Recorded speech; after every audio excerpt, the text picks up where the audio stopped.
Assalamualaikum warahmatullahi ta'ala wabarakatuh.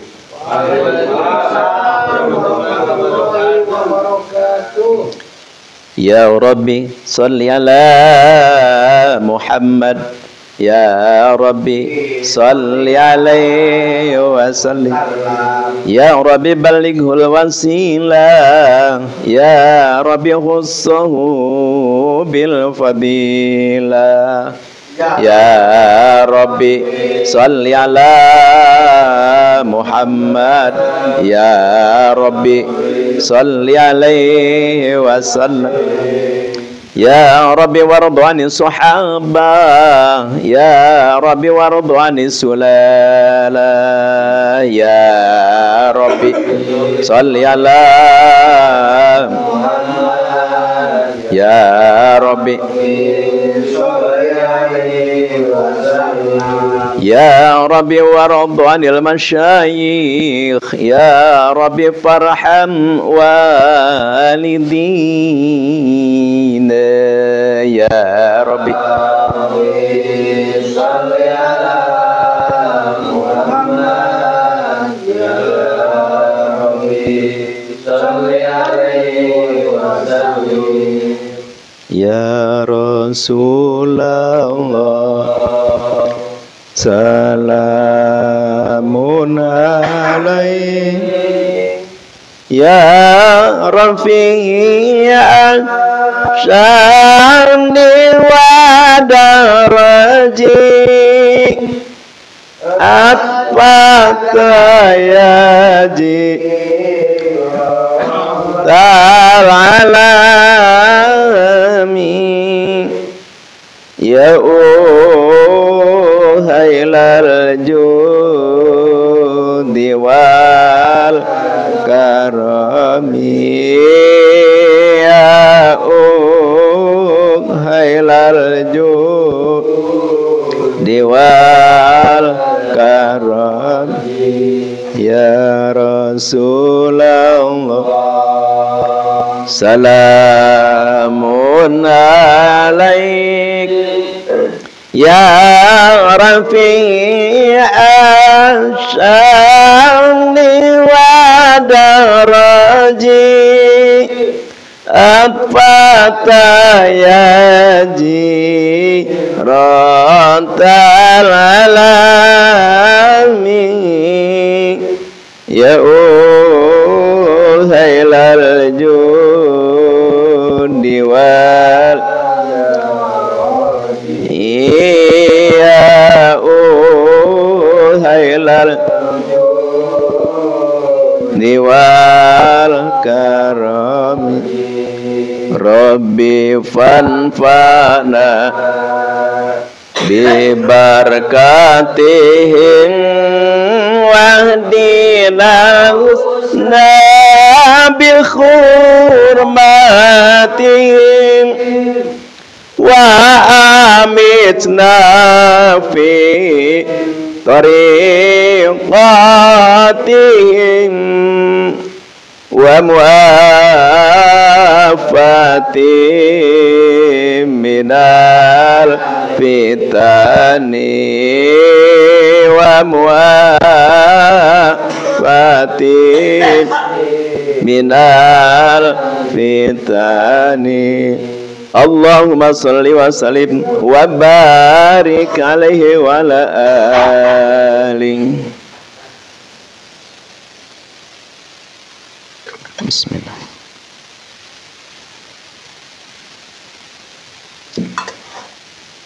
Alhamdulillah wa syukrillah ala hadhihi ni'amillah.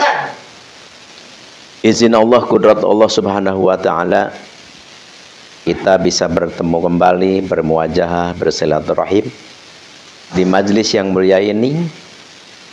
Monggo Allah subhanahu wa ta'ala.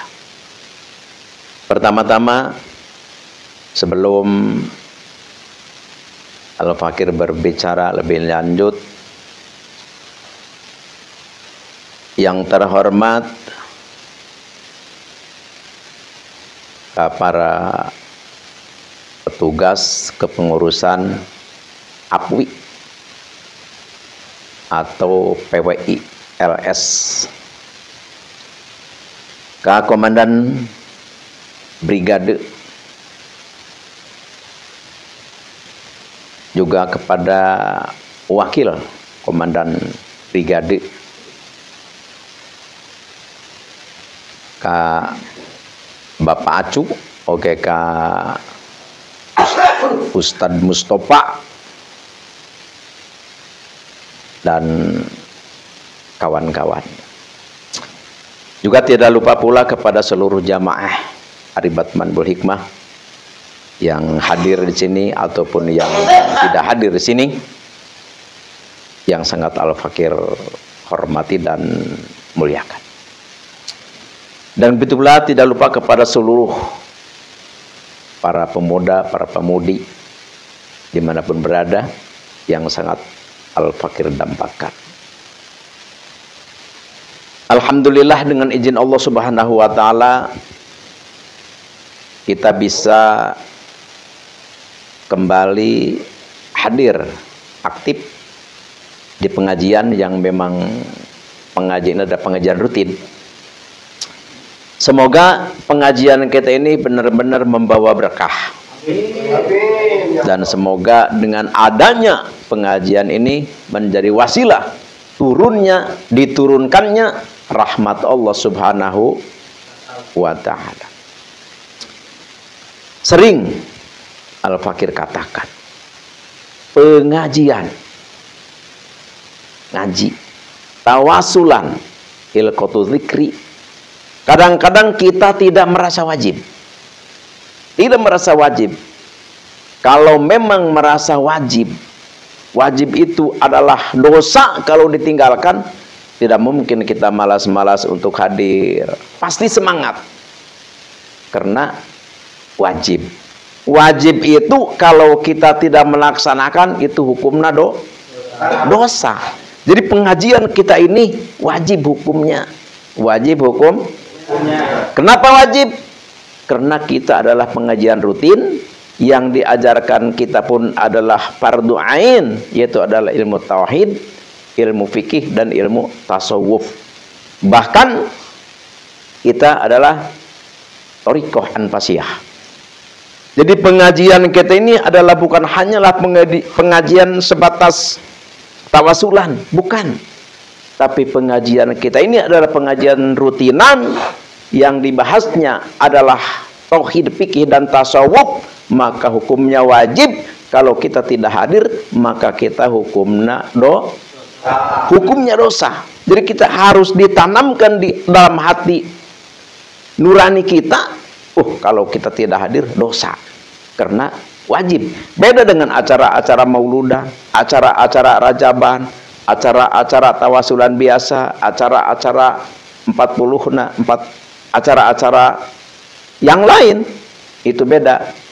Hadir, tidak hadir, tidak menjadi masalah. Apalagi kalau misalkan ada mauludan ataupun rajaban ataupun nikahan, terus kiainya, mubalignya yang dibayar, yang pakai bandrol berapa, langsung ada itunya, ada adminnya, sekian juta atau 100.000, itu beda lagi. Kalau kita hadir pengajian yang kiainya dibayar, yang mubalignya dibayar pakai bandrol, maka itu tidak wajib. Itu tidak. Kenapa tidak wajib? Karena itu yang dibahasnya satu bukan fardu ain, dan keduanya yang dakwahnya juga, yang mubalignya juga bukan karena Allah, tapi karena karena uang tuh. Jadi beda dengan hadir di sini, beda dengan pengajian seperti ini. Kalau pengajian seperti ini adalah kewajiban, kalau kita hadir maka balasannya surga. Kalau kita hadir, dosa kita diampuni. Kalau kita hadir, perbuatan ibadah kita diterima walaupun belum pas dengan ilmunya. Pengajian seperti ini. Amin ya Allah ya Rabb. Tuh, makanya jangan sampai kita malas-malasan, jangan sampai kita tidak hadir, insya Allah. Tuh, ini sudah benar tertera, dijelaskan oleh Rasulullah Shallallahu Alaihi Wasallam. Tolabul ilmi faridatun ala kulli muslimin wa limatin. Thalabul ilmi, belajar ilmu. Ya maksudnya kita hadir di sini, ini namanya thalabul ilmi. Fardhatun, itu fardu. Fardu itu maksudnya wajib, tidak boleh tidak, harus hadir. Bahkan pakai tak mubalaghah, jadi dalam arti wajibnya itu, harusnya itu benar-benar wajib banget. Jadi kalau kita tidak hadir, itu naudzubillahi min dzalik. Kenapa? Karena kita hidup ini menunggu mati. Setiap manusia akan seluruh mati. Makanya kata Nabi, al mautu babun anna sudakhilun, mati itu adalah pintu, setiap manusia pasti akan mati. Oleh karena itu, kita dengan adanya kematian, kita di dunia lagi menunggu mati. Makanya kalau kita tidak mau pengajian itu naudzubillahi min dzalik, karena kita dosa. Kalau tidak hadir kita dosa. Ilmu apa yang wajib kita pelajari? Ya ilmu kita seperti ini, yaitu pembahasan ilmu tauhid, ilmu fikih, ilmu tasawuf, dan ditambah dengan thoriqoh anfasiyah. Alhamdulillahi rabbil alamin. Tuh, jadi ilmu yang wajib kita pelajari, yaitu adalah ilmu yang kita pelajari setiap malam Selasa ini. Makanya tidak boleh tidak hadir, harus selalu hadir insya Allah. Amin ya Allah ya Rabbal alamin. Oleh karena itu, dengan adanya kita belajar, dengan adanya kita belajar, dengan semangatnya kita belajar, dengan selalu aktif kita di tempat pengajian, insya Allah kita berada dalam lindungan Allah, berada dalam pengampunan Allah, dan insya Allah kita mati nanti dengan mati husnul khotimah. Amin ya Allah ya Rabbal alamin. Kenapa? Karena dalam pengajian ini satu, kita benar-benar mencari ridha Allah. Bahkan ada satu hadis Nabi, apa? Barang siapa yang keluar dari rumah benar-benar untuk mencari ilmu, menghadiri pengajian, tuh maka itu adalah sabilillah. Jadi kalau mati syahid. Alhamdulillahi rabbil alamin. Jadi jangan dianggap sepele. Pengajian ini selama kita hidup di muka bumi ini adalah nomor satu pengajian. Insya Allah. Amin ya Allah ya Rabbal alamin. Sekarang begini. Perlu kita ketahui apa? Tentang masalah ketauhidan terhadap Allah Subhanahu wa ta'ala. Sekarang kita sebagai umat Rasulullah, kita harus tahu susunan keturunan Rasulullah. Ya minimal Kangjeng Nabi Muhammad punya anak Siti Fatimah. Kangjeng Nabi Muhammad punya anak Siti Fatimah, punya anak Sayyidina Hasan Husain ya. Pertama kita urut Husain dulu ya, karena ini menyangkut dengan fenomena habaibnya. Sayyidatuna Fatimah punya anak Sayyidina Husain. Sayyidina Husain punya anak Ali Zainal Abidin. Ali Zainal Abidin punya anak siapa? Ali Zainal Abidin punya anak Muhammad Al-Bakir. Muhammad Al-Bakir punya anak Ali Ja'far Shodiq. Ja'far Shodiq punya anak Ali Al-Uraidi. Ali Al-Uraidi punya anak Muhammad An-Nakib. Muhammad An-Nakib punya anak Isa. Isa punya anak Ahmad. Tuh, jadi di sini karena kita lagi musim polemik nasab ya. Jadi Sayyid Ahmad ini punya anaknya 3. Sayyid Ahmad ini punya anaknya siapa? Satu Muhammad, dua Ali, tilu Husain, tilu. Tuh, jadi kita di sini. Sayyid Ahmad punya anak 3, 1 Muhammad, 2 Ali, 3 Husain. Nih, ini kita harus diingat dari awalnya, kita dari Sayyiduna Muhammad kan sampai Sayyid Ahmad. Sayyid Ahmad anaknya punya 3, anaknya hanya punya 3. Terus ini yang mengaku keturunan Rasulullah, Habib Alwi. Sekarang susunan Habib Alwi nih. Pertama Ali bin Abu Bakar Asyakron, Ali bin Abu Bakar bin Abdurrahman bin Maulana Dawilah bin Ali Sohib Daroh bin Muhammad bin Ali bin Muhammad Sohib Mirbat bin Ali bin Alwi bin Ubaid bin Ubaid. Tuh, dari Ubaid ini kata Habib, katanya Ubaid ini anaknya Sayyid Ahmad. Padahal Sayyid Ahmad anaknya punya 3, yaitu Muhammad, Ali, Husain. Tidak punya anak Ubaid, tidak punya anak. Tuh, ini penjelasan ini dari kitab abad ke-3, abad ke-4, abad ke-5, abad ke-6, abad ke-7, abad ke-8, abad ke-9. Semua kitab ini menerangkan anaknya hanya 3. Kenapa ini sudah 550 tahun? Ada yang mengaku katanya leluhurnya anak Sayyid Ahmad. Jadi anak Sayyid Ahmad jadi 4. Anak Sayyid Ahmad jadi 4. Kenapa? Anak Sayyid Ahmad jadi 4. Ini yang jadi permasalahan. Ini yang jadi permasalahan. Makanya kata Kiai Haji Imaduddin Usman Al-Bantani, nasab Habib Alwi mauduun palsu, mardudun tertolak, munqati'un putus. Putusnya maksudnya di situ. Jadi dari Ubaid itu bukan anak Sayyid Ahmad. Karena Sayyid Ahmad mah anaknya hanya 3, tidak punya anak Ubaid. Ini Ubaid ini disambungkan ke Sayyid Ahmad. Tuh, sedangkan di dalam kitab Syajaratul Mubarakah jelas adalah anaknya Sayyid Ahmad hanya 3, Muhammad, Ali dan Husain. Tidak punya anak Ubaid. Tuh, sedangkan di dalam kitab Syajaratul Mubarakah, maaf, itu diterangkan oleh Syekh Fahru Razi.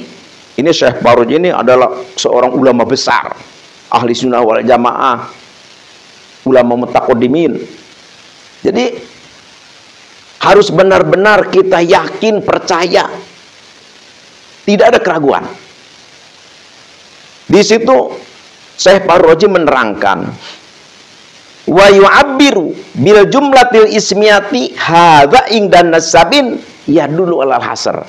Jadi apabila jumlah hitungan itu adalah adad ismiyahnya salah satu banin, itu kan jumlah ismiyah. Jadi apabila hitungan adad menggunakan diiktibaran dengan jumlah ismiyah, maka itu ya dulu alal hasr, menunjukkan itu adalah tidak akan ada tambahan lagi. Jadi hanya 3-3-nya, hanya 3-3.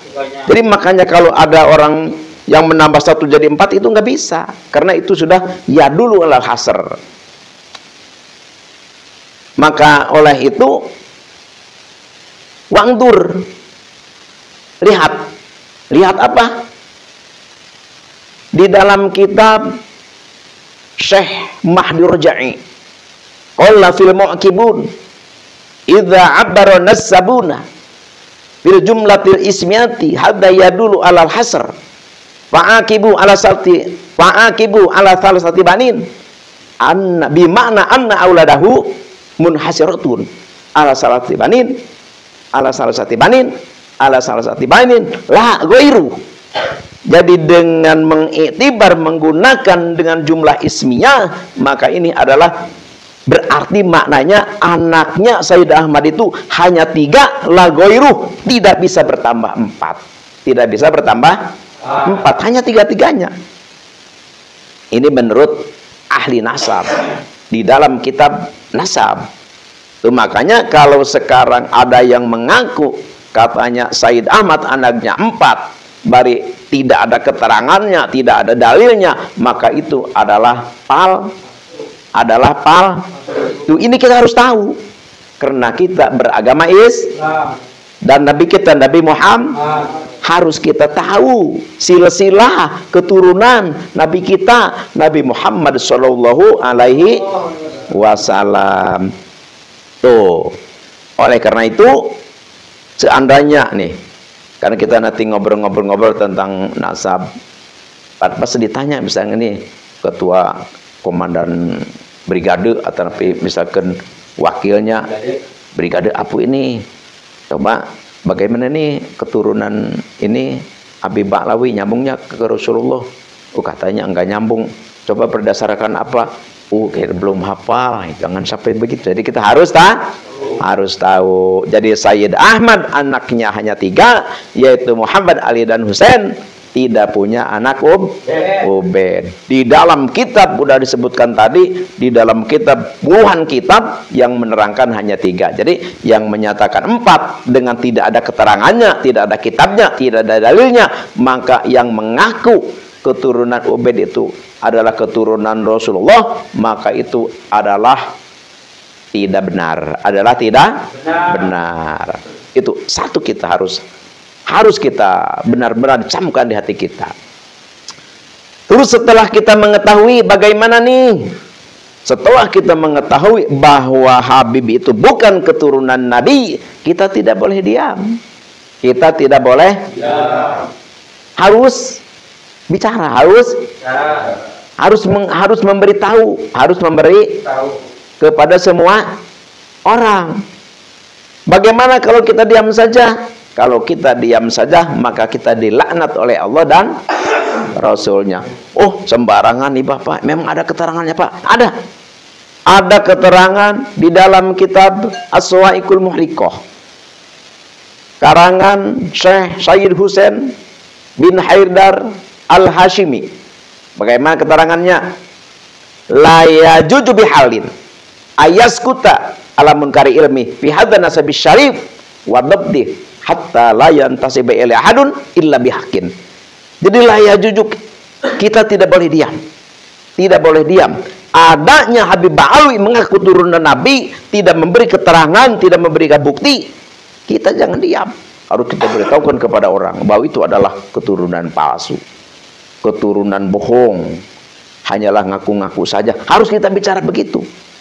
Emang kalau kita tidak seperti itu, bagaimana konsekuensi kita? Li'annas sukuta kal ikror. Jadi kita diamnya itu seperti mengakui. Supaya kunu hadal kadzibin. Kalau kita seperti mengakui, diamnya itu seperti mengakui, maka watal haqqu la'natullah wa rasuluh, maka kita dilaknat oleh Allah dan Rasulnya. Apa itu dilaknat? Dilaknat itu disapa-sapu, disapa, dibenci. Na'udzubillahi min dzalik. Apakah kita mau dibenci Allah?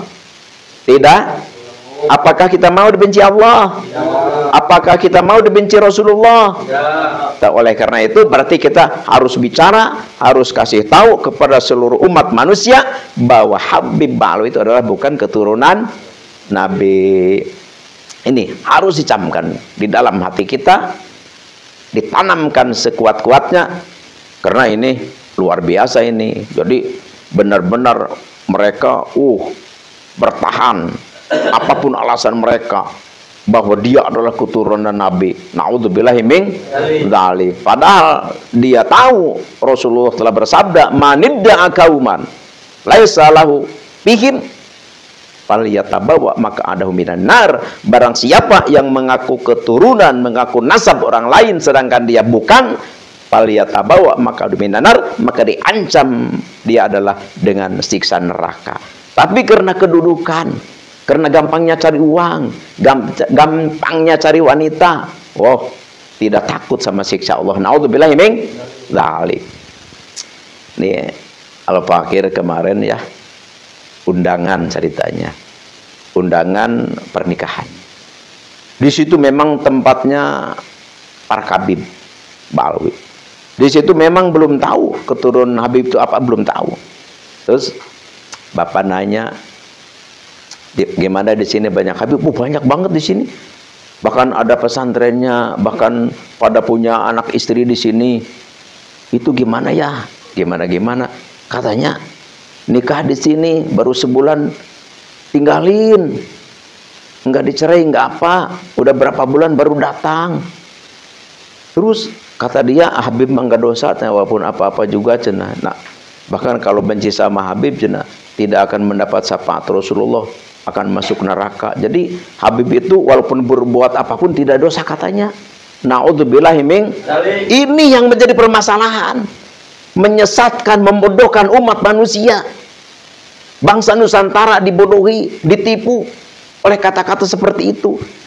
Terus kadang-kadang kata dia, tiap minggu mintaan uang ke masyarakat ini untuk Habib ya, mintaan uang terus dipapai tiap rumah minta uang. Harus ini.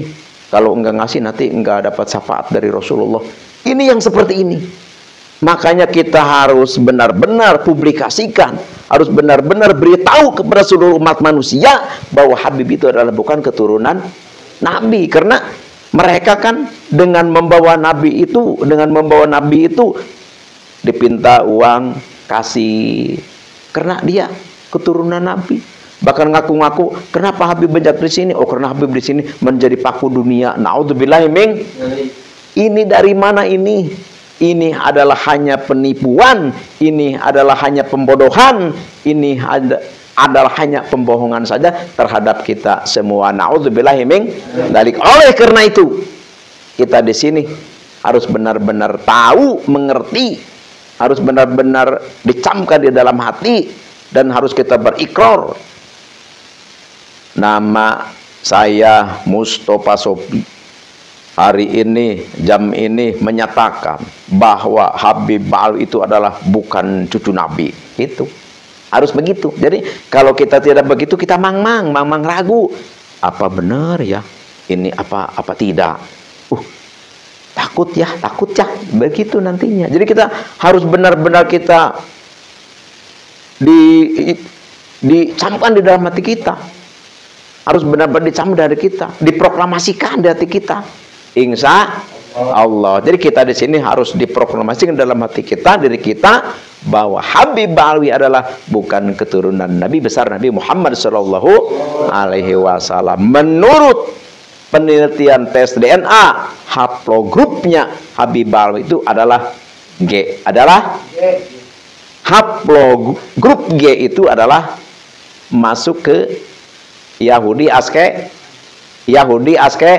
Naji. Jadi Habib Balwi itu adalah keturunan dari Yahudi Naji. Ya makanya kita nggak aneh kalau dia orangnya kasar, orangnya berani, orangnya berani mengandung resiko. Jangankan berantem, walaupun dia dihukum mati juga dia berani.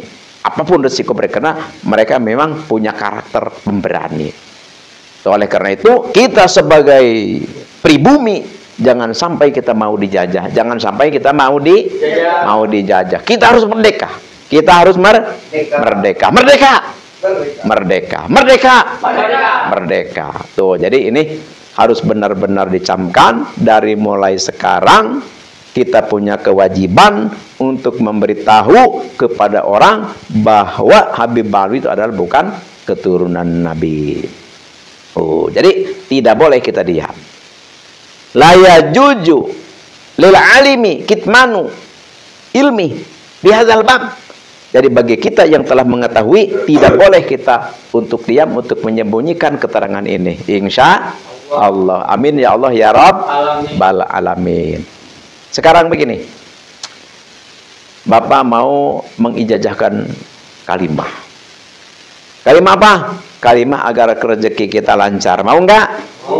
agar rezeki kita lancar, agar masalah kita selesai, agar keinginan kita tercapai, agar semua keinginan kita dimudahkan. Insya Allah. Amin ya Allah ya Rabbal alamin. Jadi ini Bapak ijazahkan, kalau kita punya masalah, misalkan rezeki seret, misalkan nih, atau misalkan kita punya keinginan supaya dikabul, terlaksana, atau kita misalkan punya rahasia nih, kita ingin tahu rahasia itu seperti apa. Kalau kita nanya ke orang kan takut kita dibohongin, atau namanya juga datang ke orang pintar, kita harus datang, harus assalamualaikum, harus bawa oleh-oleh, harus amplop berabe. Jadi makanya ini nama Bapak diijazahkan.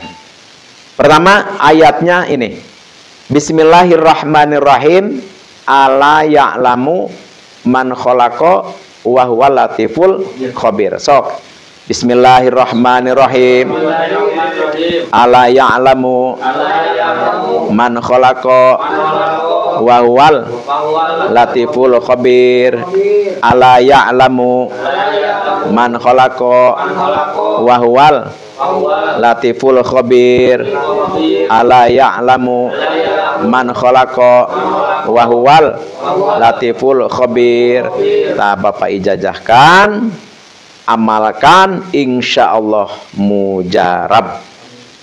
Ingin apa saja, ingin apa saja, ingin tahu tentang rahasia, ingin lancar rezeki, ingin dikabul keinginan kita cepat terwujud, apa saja. Dibacanya berapa? Dibacanya jangan kurang jangan lebih 2012. Tuh, sekarang ucapkan qabilatu, silakan amalkan, insya Allah bermanfaat mujarab, izin Allah subhanahu wa ta'ala. Tidak usah puasa, insya Allah sudah wiridan saja, malam atau siang tidak menjadi apa, yang penting rutin, yang penting rutin. Hanya itulah yang Bapak bisa haturkan, semoga bermanfaat, dan insya Allah bermanfaat. Semoga kita sukses di dunia, sukses fil akhirah. Amin ya Allah ya Rabb. Sekian demikian, terima kasih. Al-afwi minkum wabillahi taufiq wal hidayah. Wassalamualaikum warahmatullahi taala wabarakatuh. Waalaikumsalam warahmatullahi wabarakatuh.